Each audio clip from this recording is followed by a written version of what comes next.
Sellel suvel avatakse Eesti laste pikisilmi oodatud teemapark Lottemaa. Täheke uurib leiutajate küla loojatelt, mida põnevat seal teha saab.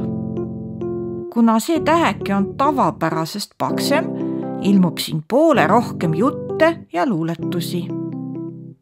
Saame lugeda, mis saab siis, kui isa kodu perenaiseks hakkab ja millest toiduained laua peal omavahel räägivad ja mida peab tegema, kui lapse suust ei tule välja sõna aitäh.